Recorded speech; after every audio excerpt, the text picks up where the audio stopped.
Assalamualaikum warahmatullahi wabarakatuh. Nama saya Tina Fauzia. Dengan NIM 2010-10-2020, saya di sini akan menjawab soal pertanyaan ujian tengah semester Sejarah Pergerakan Nasional Indonesia. Pertanyaan pertama yakni sejarah singkat faktor lahirnya sejarah pergerakan nasional. Terdapat dua faktor, yakni faktor internal dan faktor eksternal. Faktor internalnya yakni tekanan dan penderitaan bangsa Indonesia akibat penjajahan. Bangsa Indonesia mengalami penjajahan yang sangat panjang, dimulai dari bangsa Portugis. Dari penjajahan itu menimbulkan tekad untuk bersatu dan melawan penjajahan. Yang kedua yakni rasa kesadaran nasionalisme dan harga diri bangsa. Yang ketiga, rasa senasib dan seperjuangan yang menimbulkan rasa untuk membentuk suatu negara.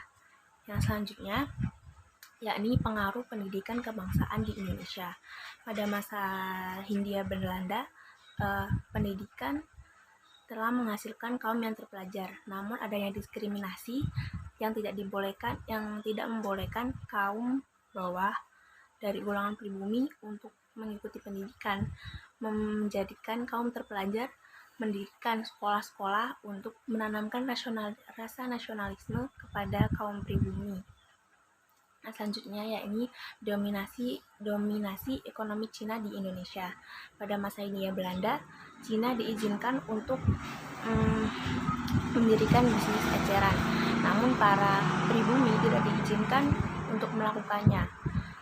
Hal itu menimbulkan rasa untuk menentang penjajahan dan membasmi dominasi Cina di Indonesia. Selanjutnya yakni faktor eksternal. Yang pertama yakni munculnya paham liberalisme, demokrasi, dan nasionalisme pasca kemerdekaan Amerika dan revolusi Prancis. Paham ini muncul di Indonesia sehingga menyadarkan bangsa Indonesia dan merubah pola pikir bangsa Indonesia untuk melawan penjajah dan sehingga tidak ada penindasan terhadap mereka dan mereka bisa mewujudkan kehidupan yang mereka inginkan. Selanjutnya yakni kemenangan Jepang atas Rusia pada tahun 1905. Kemenangan Jepang itu menyadarkan dan membangkitkan bangsa-bangsa Asia untuk melawan penjajahan bangsa Barat, sehingga mereka mempunyai semangat untuk melawan penjajahan dan untuk memerdekakan bangsa Indonesia ini. Itu juga yang melatar belakangi berdirinya sejarah pergerakan nasional di Indonesia, yakni kemenangan bangsa Jepang atas Rusia pada tahun 1905. Nah, dari ini menyadarkan dan membangkitkan bangsa-bangsa Asia, terutama Indonesia, untuk melawan penjajahan bangsa Barat. Kemudian dari situlah tumbuhlah gerakan pergerakan nasional Indonesia untuk melawan bangsa Barat seperti mengikuti jejak Jepang dalam menaklukkan bangsa Rusia. Yakni adanya gerakan Turki Muda pada tahun 1908 di Turki. Gerakan ini memberikan pengaruh politis kepada pergerakan bangsa Indonesia, sebab gerakan itu mengaruh pada modernisme dan pembaruan. Selanjutnya yakni adanya gerakan All-Indian National Congress pada tahun 1885 di Gandhisme, India. Gerakan ini merupakan perjuangan kemerdekaan bangsa India untuk melawan Imperium Britania. Nah, hal ini memberikan inspirasi kepada para pelopor pergerakan nasional di Indonesia untuk melawan penjajah.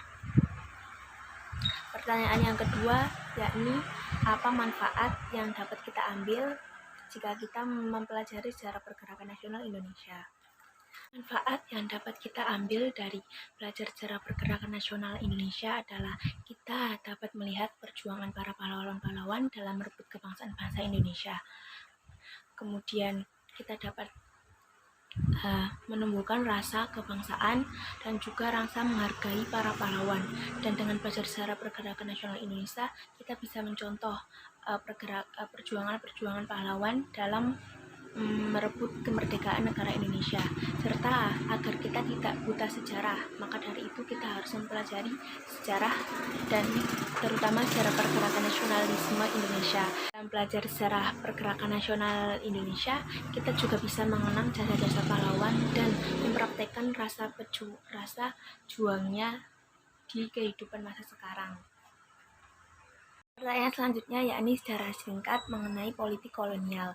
Politik kolonial dibagi menjadi 3, yakni politik kolonial konservatif, politik kolonial liberal, dan politik kolonial etis.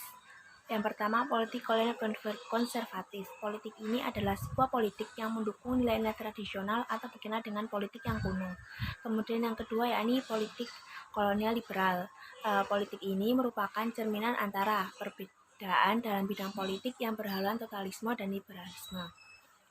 Yang ketiga yakni politik kolonial etis. Politik kolonial etis adalah kebijakan balas budi yang diterapkan oleh pemerintah Belanda terhadap masyarakat Hindia Belanda atas eksploitasi yang telah dilakukan pemerintah Belanda. Politik ini memiliki tujuan untuk mensejahterakan rakyat Hindia Belanda.